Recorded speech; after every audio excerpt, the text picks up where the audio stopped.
하나님께서 하신 모든 말씀과 또 하나님께서 행하시고 장차 행하시겠다라고 예고하신 모든 일들 안에는요, 하나님의 뜻과 계획하신 즉 하나님의 섭리가 담겨 있습니다. 허투루 말씀하시는 것이 아니라는 이야기입니다.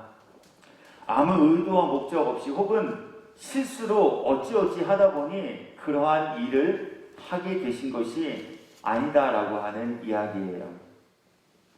하나님께서는 하나님의 섭리, 계획, 그리고 모든 하나님의 소원하심과 뜻을 우리 사람들에게 깨달아 알게 하시기 위하여서 말씀하셨고 또 일들을 행하셨으며 장차 계획하신 일들을 행하실 분이다 라고 성경은 우리들에게 교훈하시며 이것을 믿는 믿음을 가지는 이들이 되라 하십니다. 이 땅에 오신 예수님, 우리 예수님의 말씀과 예수님께서 행하신 일들 가운데에도 이처럼 모든 말씀과 행동에 의도와 목적하심 담겨 있는 것이다 라고 함을 우리 발견할 수 있게 되고 또 주님 친히 입을 열어 그렇다라고 우리들에게 알려주고 계시기도 합니다. 먼저 요한복음 16장 33절 말씀을 읽어드립니다. 예수님 말씀입니다. 이것을 너희에게 이름은 너희로 내 안에서 평안을 누리게 하려 합니다. 말씀을 주셨는데요. 그 말씀을 하신 이유와 목적함이 사람들로 하여금 불안과 염려 가운데 거하게 하시기 위함이 아니라 그 말씀을 듣는 이들의 마음과 심령을 평안케 하시기 위하여서 말씀을 하셨다. 이렇게 알리고 있습니다. 말씀 전하신 가운데 담긴 말씀을 전하신 하나님의 뜻과 소원과 계획하심이 무엇인지를 우리들에게 알려주시는 구절이 됩니다. 또 우리 예수님 십자가 사역을 앞두시고 최후의 만찬을 제자들과 함께 나누신 이후에 우리가 익히 알고 있듯 제자들의 발을 씻겨주셨는데요. 그것도 예수님께서 그냥 허투루 갑자기 마음에 감동이 생겨서 불현듯 제자들을 불러서 제자들의 발을 씻겨주신 것은 아니었습니다. 제자들의 발을 예수님께서 친히 무릎을 꿇고 씻어주신 이유와 목적함, 그 또한 그 모든 행하신 가운데 그 뜻이 담겨 있었다라고 하는 거예요. 요한복음 13장 12절 말씀 읽어드릴게요. 그들의 발을 씻으신 후에 옷을 입으시고 다시 앉아 그들에게 이르시되 내가 너희에게 행한 것을 너희가 아느냐? 지금 예수님이 제자들의 발을 씻으시고 내가 왜 너희들의 발을 씻어주었는지 너희 알고 있니? 이렇게 묻고 계신 거라는 거예요.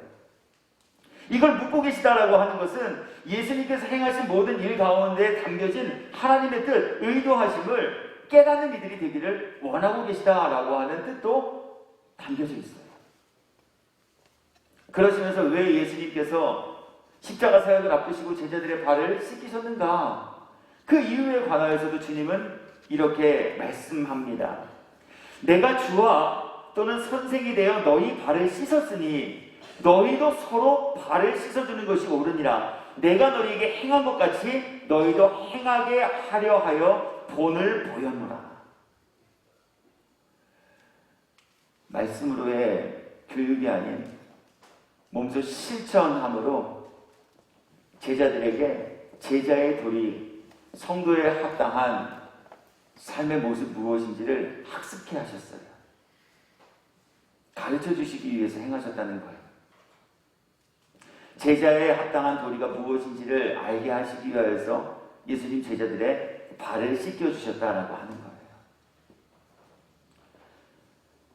계시록을 통해 우리들에게 주시는 모든 말씀들, 그리고 그 말씀들 가운데에서 소개되고 있는 이 땅에 장차 내려질 모든 재앙에도 그렇기에 이와 같은 하나님의 뜻과 계획하심이 담겨 있다는 것입니다. 하나님께서 이 땅에 내리시겠다라고 예고하신, 특히 우리가 근간에 살펴본 마지막 재앙 가운데 담긴 하나님의 섭리. 즉 하나님께서 재앙을 통해 말씀을 받고 나누는 저와 여러분 모두에게 허락하여 주시기를 원하시는 교훈과 깨달음, 그것이 분명 담겨 있었다라고 우리들에게 알려주셨습니다. 그것이 무엇입니까? 하나님의 진노는 땅에 거하는 이들에게 내려지게 될 것이다 라고 하는 교훈과 깨달음이었습니다. 아무에게나 하나님의 진노와 재앙이 내려지는 것이 아닌 땅에 속한 이들에게 하나님의 진노와 재앙이 내려질 것이다 라고 하셨습니다. 그렇기에 우리는 이 교훈을 받은 이들로서 땅에 속하여 하나님의 진노와 재앙을 당하는 비운의 주인공이 아닌 하늘에 속하여 하나님의 위로와 성령 충만케 하시는 복을 입고 사는 이들이 되라 하시니 이 말씀 가운데 담겨 있다라고 하는 것도 함께 살피고 나누었습니다. 하나님께서는 마지막 진노의 재앙들을 이 땅에 보내심을 통하여서 죄의 결과가 얼마나 무서운 것인가 라고 하는 것을 또한 우리들에게 일깨워 주셨습니다. 가지고 뭐 좀 잘못할 수 있지, 실수할 수 있지, 좀 사람이 살다 보면 죄도 좀 질 수 있지. 우리가 어쩌면 이렇게 죄에 대하여 아니라는 생각을 품고 있을지 모르기에 주님께서는 우리 사람의 죄가 한 사람의 죄인에게만 하나님의 진노로 내려지게 되는 것이 아니라 한 사람의 죄로 인하여 하늘이 하나님의 저주를 받게 되어지고 한 사람의 죄로 인하여 땅이 저주를 받게 되어질 것이다 라고 말씀하시며 이 죄가 불러온 결과가 얼마나 무서운 것이고 이 죄의 결과가 불러오는 파급과 효과가 얼마나 멀리까지 퍼지게 되는가 라고 하는 것 우리들에게 알려주셨어요. 그러니 죄짓지 말라 하시는 교훈, 이 말씀 통해 또 우리들에게 전해주신 거예요. 이것을 우리에게 교훈의 주제와 내용으로 살피게 하신 이유 다른 데 있지 않죠. 그러므로 회개하여 죄사함을 입은 이들에게 얘기한 천국에서 구원과 영생의 기쁨 복락 누리며 사는 이들이 되기를 먼저 마음의 소원으로 품게 하시기 위해서 이 교훈을 우리에게 나누게 하셨어요. 아, 정말 그렇구나. 하나님의 말씀이 믿어지면 믿어질수록 땅에 거하는 이들에게 자기의 혀를 깨물 만큼 극심한 고통이 있는 하나님의 진노가 내려진다고 했으니 나 정말 땅에 속한 이가 되면 안 되겠구나. 나 정말 하늘에 속한 이가 되어야겠구나. 천국과 지옥이 하나님 말씀을 통해 있다라고 하셨는데 지옥은 고통받는 곳, 그 고통이 영원한 곳이라 하셨으니 나 정말 지옥 가면 안 되겠구나. 나 정말 천국 가야 되겠구나. 천국 가기 위하여서는 천국 가지 못하도록 발목 잡는 죄라는 굴레가 있는데 그렇다면 나 죄사함을 보여야겠구나. 말씀을 전하고 나누게 하신 이유와 목적하심이 여기 있다는 거예요. 그러므로 하나님의 말씀을 대언한 저도 또 하나님의 말씀을 받는 자리에 참여하신 여러분 모두께서도 성경의 하나 지식을 더해가는 시간으로 말씀 나눔의 시간을 활용하는 이들이 되지 마시고 말씀을 통해 잠자던 우리들의 영혼도 깨우시고 무뎌졌던 우리의 영혼도 흔드시는 그 주님의 뜻과 계획하심 우리 바르게 분별하는 지혜 있고 사는 이들 되셔서 교회 들락거리다가 후일에 주님께로부터 외면당하는 불쌍한 이들 되지 마시고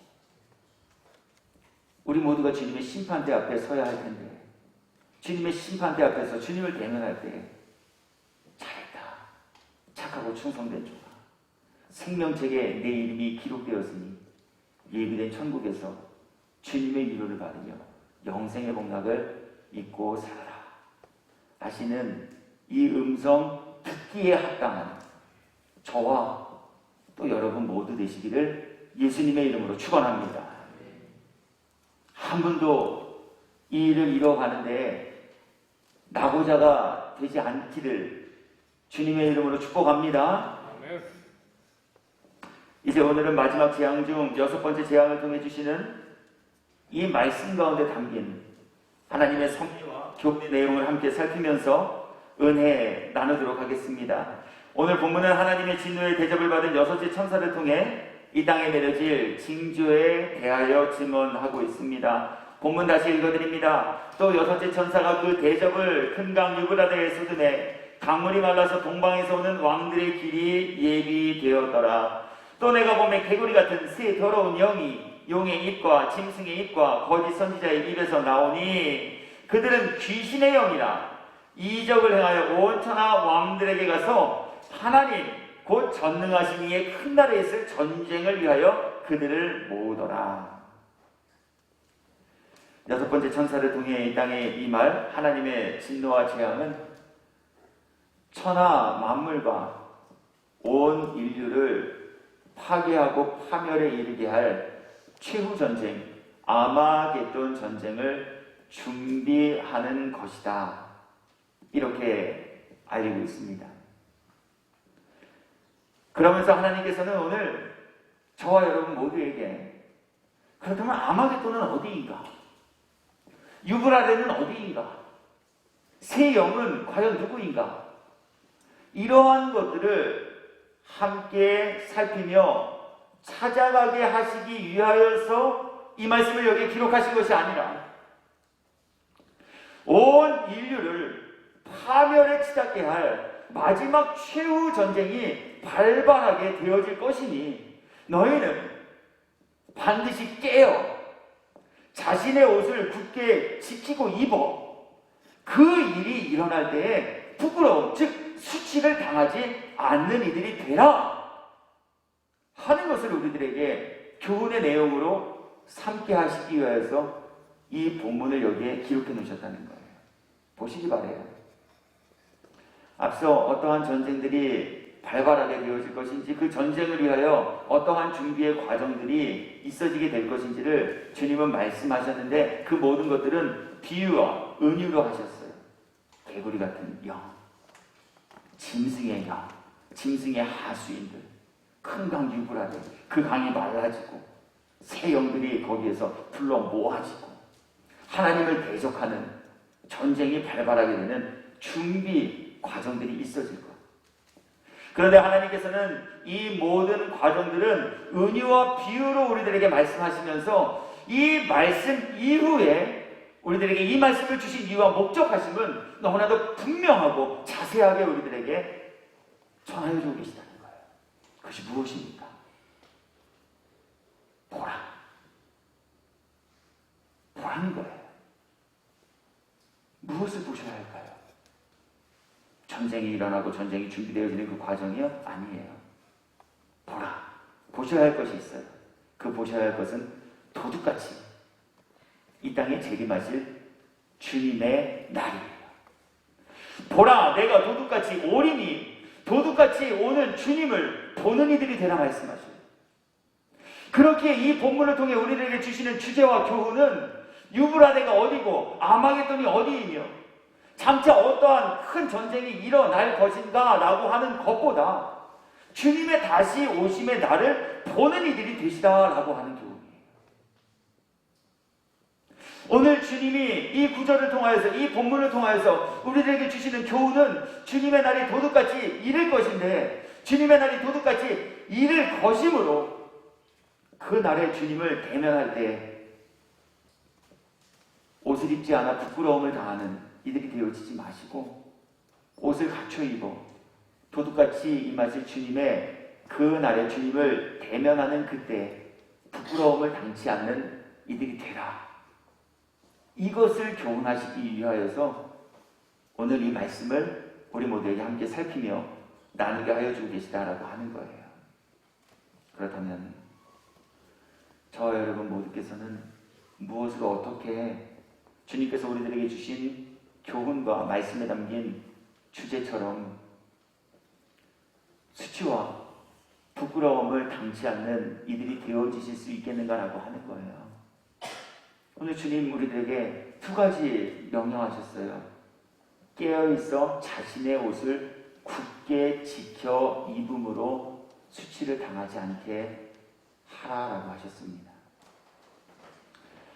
네, 그러므로 말씀을 함께 나누는 저도 모두께서도 주님의 명령대로 깨어있음으로 수치당하지 않는 이들이 되시기를 예수님 이름으로 축복합니다.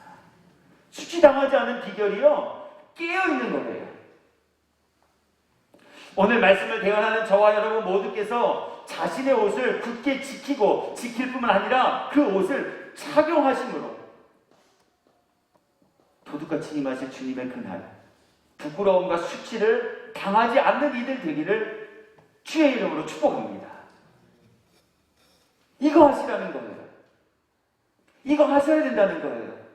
반대로 이렇게 하지 아니하시면, 즉 깨어있지 않고 잠들어 계시면, 즉 옷을 지키지 않고 아무데나 옷을 펼쳐놓거나 그 옷을 입지 않고 있다면 주님이 다시 오실 때 부끄러움을 당하는, 수치를 당하는 이들이 되어지실 수밖에 없다라고 하는 것도 우리들에게 교훈의 내용으로 살피게 하고 계셔요.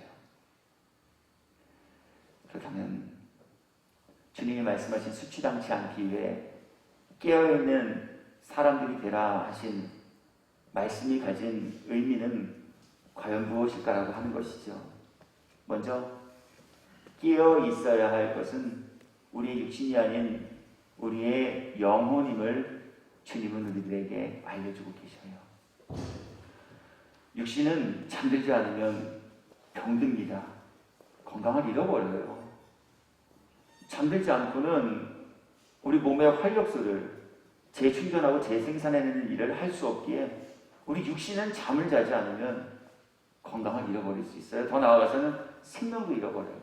그렇게 주님께서 말씀을 통해 우리 모두에게 전하시는 깨어있으라 라고 하는 그 대상은 우리의 육신이 아닌, 잠들지 말라라고 하신 말씀이 아닌 우리의 영혼이 날마다 깨어있는 상태가 되어져라 하심을 말씀하고 계시다는 거예요. 그렇다면 영혼이 깨어있다라고 하는 것은 무엇을 뜻하고 있을까요? 그것은 영혼의 양식인 하나님의 말씀을 공급받아 영혼을 살찌우고요, 영혼의 양식인 하나님의 말씀으로 나를 돌아보고 하나님의 말씀으로 시대를 분별하며 살아가는 것임을 뜻하고 있습니다. 마태복음 26장 38절의 말씀을 읽어드릴게요. 예수님 제자들에게 무작정 깨어있으라 이렇게 명령하시지 않고요, 깨어있되 나와 함께 깨어있으라 이렇게 말씀하셨습니다. 주님과 함께 깨어있는 거예요.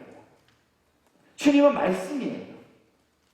그렇기에 깨어있는 이들이 되라 하시는 것은 말씀을 붙잡고 그 말씀을 주야로 묵상하는, 그 말씀을 붙잡고 묵상하기에 말씀을 통해 주시는 교훈들을 날마다 공급받고 그 안에서 깨달음을 입으며 또 말씀을 통해 우리들에게 주시고자 하는 하나님의 말씀 가운데 담긴 뜻과 계획하심을 분별하며 살아내는 이들이 되라 하시는 이 뜻이 담겨 있다고 하는 거예요.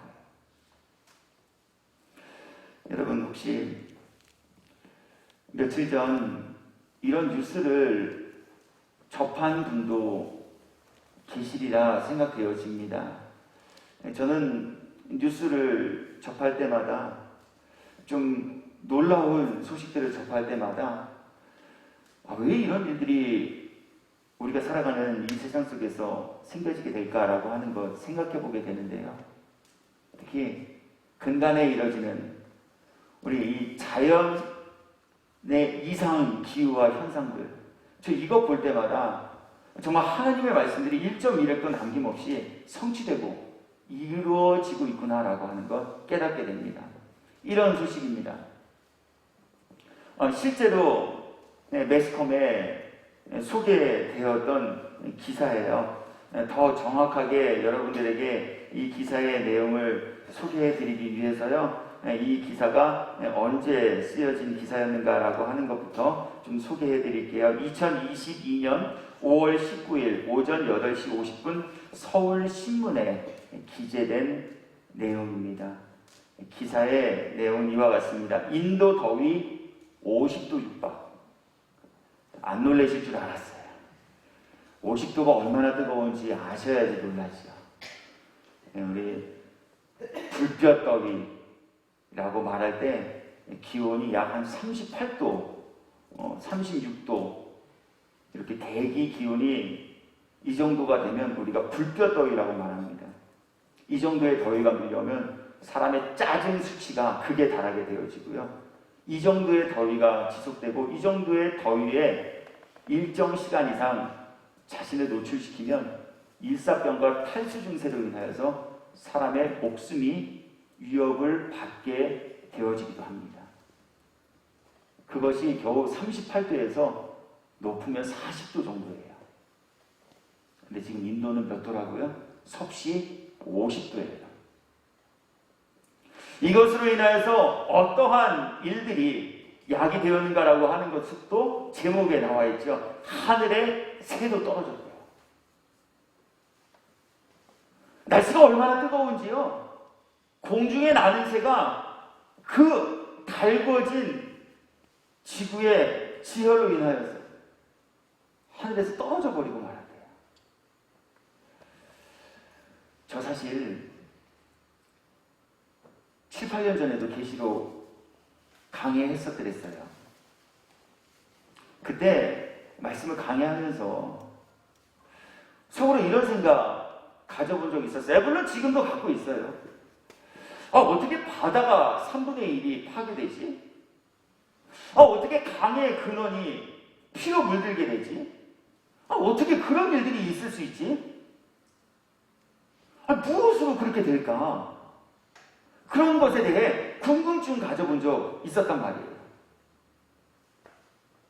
그런데 시간이 점점 지나다 보니 주께서 지구를 뜨겁게 달궈 놓으시니까요. 공중에 나는 새도 땅에 떨어져 생명을 잃게 되는 이러한 일들이 정말 실제가 되고 가능한 일이 되어지게 되는구나라고 하는 것 제가 목격하고 발견하게 됐다는 거예요. 지금의 가진 지식과 지금까지의 경험치로 하나님의 말씀을 이해되어지는 것도 있지만 이해되어지지 않는 것들도 있을 거예요. 그런데 점차 세상이 발달하고 기술이 발달됨을 통하여서 만들어진 어떠한 구조물과 어떠한 기술의 사물이 하나님의 말씀을 성취해 나가는 그 수단 과정으로 쓰일 수도 있겠다라고 하는 생각들을 좀 가져보게 됐다는 거예요. 이건 그냥 한 예예요. 땅이 불바다가 된다. 어떻게 땅이 불바다가 될까? 여러분 혹시 알고 계십니까? 우리가 살고 있는 이 지역 그리고 우리가 인도와 차도로 사용하고 있는 이 길 밑에는요. 그냥 흙만 있는 것이 아니에요. 상하수도관이 매립되어 있고요. 도시가스관이 매립되어 있어요. 재작년 일산 정유소에서 풍등으로 인하여 화재 발생했던 거 기억하실 거예요. 유류 저장소 하나 폭발하면 그 주변 일대가 쑥대밭이 돼요. 엊그제 울산 화학공장에서 일어난 폭발 사고 기억하실 거예요. 어떻게 불바다가 되지? 어떻게 강이 병들지? 어떻게 바다가 병들지? 실제로 그러나 그런 일들이 우리들에게 비춰지고 보여지고 있잖아요. 목격되고 있잖아요. 단순히 우연의 일치라고 설명하기에는 너무나도 하나님의 말씀과 딱 맞아떨어지는 일들이 지금 우리 주변에서 또 우리가 살아내고 있는 이 지구촌, 세계 도처에서 지금 발생되고 있지 아니하느냐라고 하는 거예요. 화산의 움직임이 심상치 않다라고 합니다. 인류가 큰 지진을 맞이하게 될 수도 있다라는 그 지진이 발생할 전조 증상들이 지금 우리나라에서도 많이 목격되고 있어요. 아시죠? 꿀벌들이 다 사라져버렸어요. 물론 여러 가지 자연적 그리고 농약 피해로 인하여서 꿀벌들이 소실되어진 이유도 있겠지만 과학자들은 그보다 더 꿀벌이 소멸되어지는 이유와 그 근원이 큰 지진을 전조 증상으로 보여주는 현상 중 하나다라고도 말하고 있어요. 미국에서요? 러시아에서요? 아니요. 우리가 살고 있는 대한민국, 이 나라 이 땅에서 말이에요. 남쪽의 때 아닌 메뚜기 때가 출몰하기도 했습니다. 하나님의 말씀과 너무나도 일맥되어지는 현상들 아니냐라고 하는 거예요. 단순히 우리가 기후변화로 인하여서 발생하는 여러 가지 악한 조건을 가진 일들이다라고 치부하기에는 너무나도 말씀과 맞아떨어지는 일들이 많이 발생하고 있지 않는가라고 하는 거예요. 물론 모든 현상들을 다 이렇게 일일이 비교해서 대입해서 야 이건 이거야, 야 이건 이거야, 우리가 이렇게 하는 것도 문제를 불러올 수 있는 이유가 되어지지만 반대로 너무 안일하게 주님은 우리들에게 무엇을 깨닫게 하시고 보여주시기 위하여 계속 신호를 보내시고 우주 만물을 통하여서 우리 모두에게 깨달음을 주시고자 계속하여 보여주고 계신데 그것을 깨닫지 못한다면, 영원히 잠들어 있어 그것을 분별해내지 못한다면 주님이 오시는 그때에 우리는 반드시 수치를 당하는 이들이 되어지실 수밖에 없음을 오늘 주님은 우리 모두에게 교훈의 내용으로 나누게 하고 계시다는 거예요. 주님 말씀하셨잖아요. 아버지만 아시는 그때, 그러나 그때를 비밀에 감춰두시기보다는 그래도 그때를 분별하여 그때를 준비하는 이들 삼으시기 위하여서 그때가 가까워질수록 이 땅에 어떠한 일들이 일어나게 될 것인가 라고 하는 거 주님이 알려주셨잖아요. 그렇다면 그거 보면서 깨달아야죠. 그렇다면 그러한 일들이 점점 많이 생겨지고 자주 발생할 때마다 경각심을 가지셔야죠. 아, 주님, 점점 재림의 시간표와 일정을 앞당기고 계시구나. 이 깨달음을 얻는 이들, 그들이 바로 주님과 함께 깨어있어 수치를 당하지 않기 위해 준비하는 지혜로운 이들이다. 우리 주님 우리에게 알려주고 계셔요. 오늘 말씀 전하고 나는 우리 모두가 그러므로 영으로 깨어있는 이들이 되기를 주의 이름으로 축복합니다. 또 영으로 깨어있어 시대를 말씀으로 분별할 수 있는 이 지혜와 명철을 하나님께로부터 허락받고 공급받으며 지내시기에 합당한 저와 여러분이 되시기를 주의 이름으로 축원합니다. 그렇다면 주님 왜 우리들에게 깨어있으라 말씀하셨을까요? 이유는 두 가지죠. 주님의 다시 오심의 날이 언제인지 알 수 없기 때문에 그래요. 오늘 본문에도 나와 있어요. 계시록 16장 15절입니다. 보라, 내가 도둑같이 오리니 누구든지 깨요. 예고하고 오신다면 깨어있지 않아도 될 수 있다는 이야기예요. 그런데 예고 없이 오시겠다는 거예요. 예측하지 못한 시간에 예상하지 못한 방법과 모습으로 오시겠다는 거예요. 그러니 깨어있으라는 거예요. 그러니 깨어있는 이들이 되셔야 한다는 거예요. 두 번째, 오늘 깨어있음을 우리들에게 수치당하지 않을 방법으로 알리고 계신 것은요, 제자가 되셨어도요, 제자로서 예수님과 동행하셔도요, 교회에 다니셔도요, 목사가 되어도요, 교인이 되셔도요, 깨어있지 않으면 주님을 대할 그날에 수치를 당하는 일이 되실 수밖에 없기 때문에 주님은 우리 모두에게 깨어있으라 이렇게 명령하고 계신 거예요. 구절을 잘 들어보시기 바라요. 보라, 내가 도둑같이 오리니 누구든지예요. 보라 내가 도둑같이 오리니 깨어있으라. 그냥 이렇게만 말씀하셔도 되는데 보라 내가 도둑같이 오리니 누구든지를 붙이셨어요. 왜 붙이셨을까요? 지위고와 남녀노소를 불문하고 누구든지 깨어있지 않는다면 주님이 다시 오실 그날에 수치를 당하는 이들이 될 수밖에 없기에 주님은 이거 붙여놓으셨어요. 그래도 나는 목사니까 최소한 좀 옷 안 입고 있다가 주님이 오셨을 때 화다닥 가서 옷 입으면 괜찮겠지? 그렇지 않음을 일깨워 주시기 위해 누구든지를 붙이셨어요. 난 직분자니까, 난 전 재산을 들여 교회를 건축하는 일에 협력했으니까, 난 무엇이 되었으니까 잠깐 잠들어 있어도 괜찮겠지?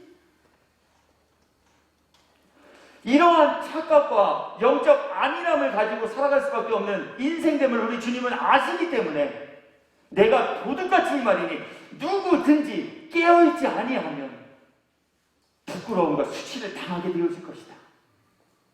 이거 알리고 계시다는 거예요.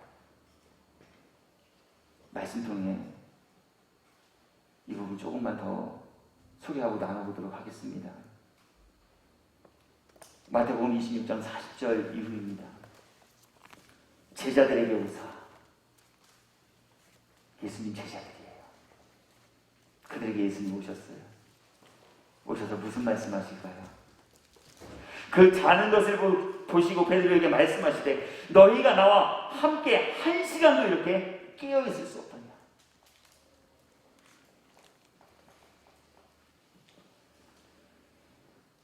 제자셨지만 깨어있으라 명령하신 주님의 말씀 듣고도 깨어있지 못하셨어요. 육신의 약함으로 인해 잠드셨어요. 그 이유로 인하여서 베드로는 예수님께서 예고하신 말씀대로 수치당하게 됐어요. 어떤 수치당합니까? 시험에 들지 않도록 깨어 기도해야 하는데 그렇지 못함으로 인해서 무려 예수님 3번이나 부인하는 죄를 범하게 되고 말았습니다. 자신이 있었어요. 나 수제자인데. 물론 성경에 수제자라는 표현은 나와 있진 않지만 우리 모든 내용과 맥락상으로 보면 베드로가 그래도 제일 수제자라고 일컬음받기에 충분하시잖아요. 항상 앞장서셨고 예수님께로부터 칭찬도 받으셨고 예수님이 행하신 모든 기적도 맛보았고 심지어는 예수님 의지하여서 사람이 무리를 걷는 것도 베드로는 경험하셨잖아요. 당신의 장모가 열병으로 고통받을 때 예수님께서 그 치료해 주시는 거 옆에서 봤잖아요.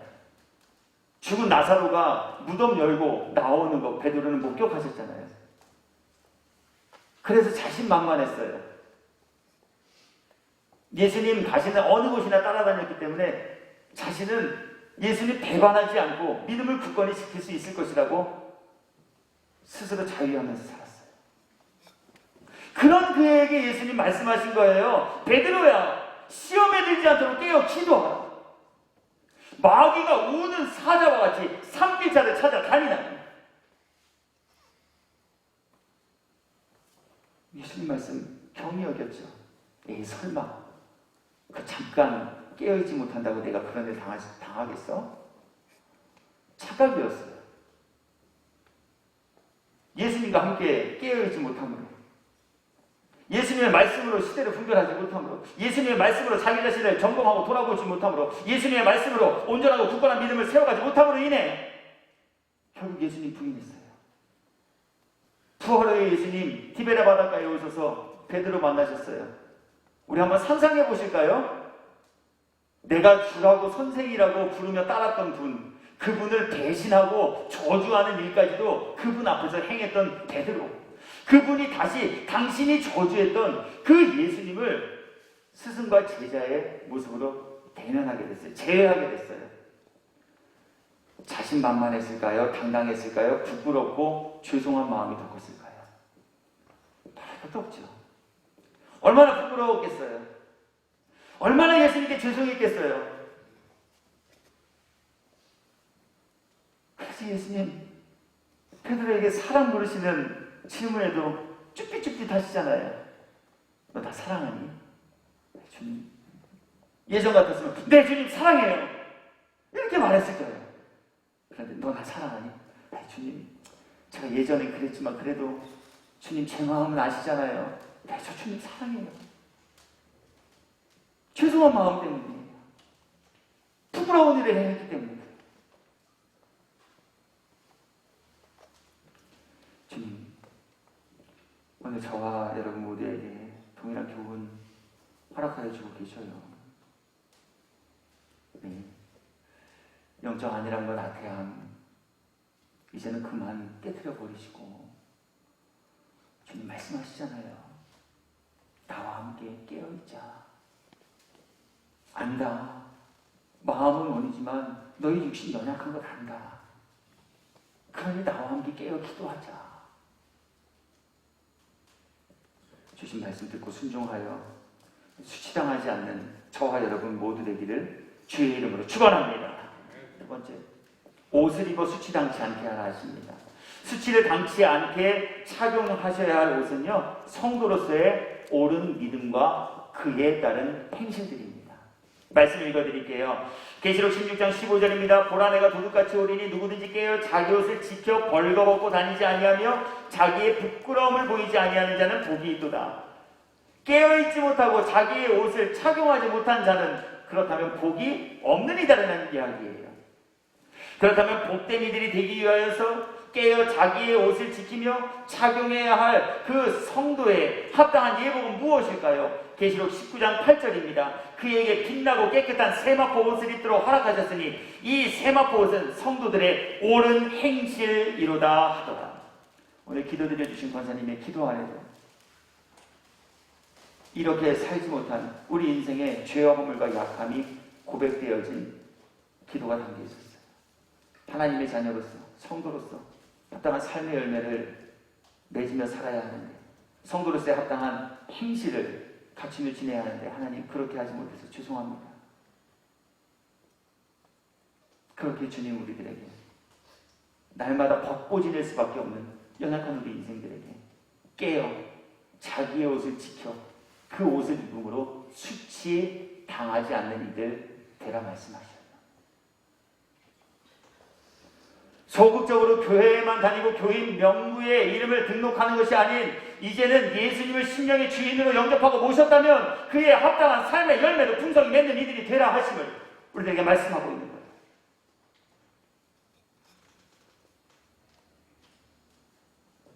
입을 뿐 아니라 이 옷을 빼앗기지 않기 위해서도 지킴으로 수치당하지 말라 말씀하셔요. 옷 지킨다는 건 성도들의 착한 행실, 믿음과 의로움의 열매, 그거 남들이 빼앗아 가지 않기 위해서 지키는 거예요. 굳게 붙잡는 거예요. 즉 믿음을 지키는 거예요. 세파의 유혹 속에서도 마귀가 가져다주는 마음의 근심과 염려라는 장애물 앞에서도 내 마음에 들지 않는 것으로 인하여서 찾아온 불안과 염려, 짜증과 괴로움부터 믿음 지키며 사는 거예요. 그렇지 않으시면요, 주님 대면하는 그날에 부끄러움과 수치 당하는 이들이 계실 수밖에 없다라고 말씀하고 계셔요. 이길 수 있는 힘과 능력 허락받고 살아가시는 저와 여러분 되기를 주의 이름으로 축복합니다. 저도 제 자신 볼 때 하나님께 늘 죄송하고 부끄러워요. 저도 하루에 수천만 가지의 생각들이 머릿속에 들어가다 나가요. 그 생각 중에는요, 차마 입에 담지 못하고, 그리고 내가 생각해 보아도 이건 하나님께로부터 책망받을 만한 생각들도 있어요. 빨리 떨쳐내버리셔야 돼요. 악한 습관들도 있어요. 끊어내고 개선해야 할 제 삶의 개선이 요구로 되는 행실들 말이에요. 주님 그거 빨리 끊어내라. 오늘 우리들에게 명령하고 계셔요. 그렇지 않으면 불시에 도둑같이 임하실 주님을 대면할 때 부끄러움과 수치를 당하는 이들이 계실 수밖에 없기 때문이라 말씀하셔요. 오늘 이 말씀 이 교훈의 내용 저와 여러분 모두에게 또 나누게 하신 이유 어디 있을까요? 다른 데 있지 않습니다. 교회는 다니고 있으나 정작 주님 앞에 서야 할 그때에 수치를 당하지 않게 할 옷을 입고 있지 않은 이들이 있기 때문에 오늘 주님 이 교훈의 내용 우리에게 나누게 하셔요. 세상에 속한 이들에게 오늘 이 말씀 주신 것 아니에요. 하나님의 말씀을 대언하는 설교자, 변명신 목사에게 하나님의 말씀을 함께 받는 자리에 참여한 성도라 일컬어지는 여러분들에게 주님 옷 입으라 말씀하고 계시다니까요. 그렇다면 이 말씀은 우리 가운데에도 아직 옷을 입지 않고 있는 이들이 있음을 시사하고 계신 말씀이 되기도 해요. 진짜 그럴까요? 그럼 나는 최소한 옷은 갖추고 있는 것 같은데? 이렇게 생각하는 이들에게 주님 다음과 같이 말씀합니다. 계시록 3장 4절 사대 교회에게 주신 말씀입니다. 그러나 사대에 그 옷을 더럽히지 아니한 자 몇 명이 내게 있어. 정말 두렵게 할 만한 말씀 아닙니까? 사대라는 교회가 있었어요. 성도와 교인이 몇 분이셨는지 사실 전 모르겠어요. 그런데 주님이 그 사대교회를 보시면서 옷을 더럽히지 아니할, 그래서 주님 만날 때에 부끄러움을 당치 아니할 사람들이 몇 명이나 있나 이렇게 두루 살피셨더니 몇 명뿐이었대요. 여기서 몇 명이란 최소한 10명 넘지 않는 수예요. 사대교회에 교인들이 100분이셨다면 그 중에 90분은 다 교인이었지만 주님 앞에 설 때는 부끄러움을 당할 이들로 남겨져 있었다는 얘기예요. 교회 안에 있었어요. 교인이었어요. 그런데 옷을 입고 있지 않았어요. 옷 입고 있는 이는 몇 명뿐이었대요. 우리 두려움으로 받아야 할 말씀이에요. 주님 우리 교회에도 동일하게 말씀하실 수도 있어요. 내가 장수교회 사자에게 이르노니 거기에 흰옷을 입고 주님의 나라에 동참하기에 입성하기에 합당한 사람들 몇 명을 보니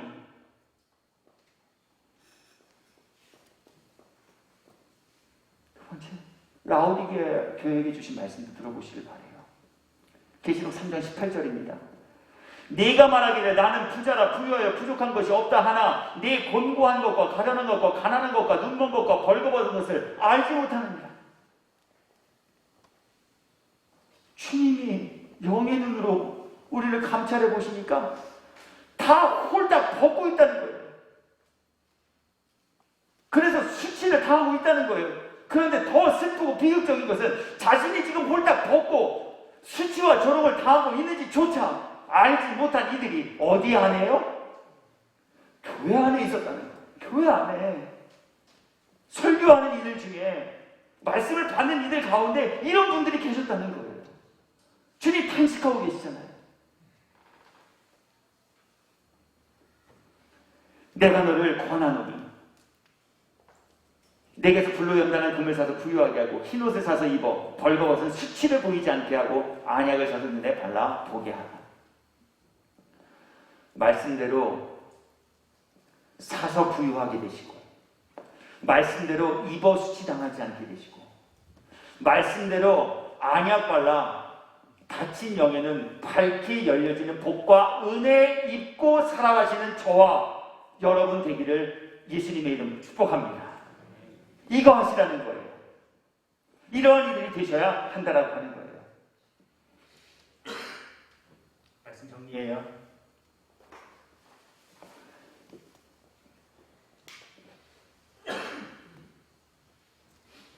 오늘 죄송합니다. 이 교훈을 저와 여러분에게 나누게 하신 이유는요, 저주가 아닌 복된 이들로 삼으시기 위함이에요. 15절 말씀 우리 같이 읽어보실까요? 함께 말씀을 읽어보겠습니다. 보라, 내가 도둑같이 오니 누구든지 깨어 자기 옷을 지켜 벌거벗고 다니지 아니하며 자기의 부끄러움을 보이지 아니하는 자는 복이 있다. 복 있는 이들로 삼으시기 위해 오늘의 말씀 저와 여러분 모두에게 나누게 하셨으니 우리 모두가 말씀 따라 순종하며 말씀 따라 순종하고 살아갈 수 있는 은혜와 복구하고 입은 이들 되시어서 저주가 아닌 하나님의 예비하신 복과 은혜를 마음껏 입고 누리며 살아가시기에 합당한 성도 되기를 예수 그리스도의 이름으로 축원합니다.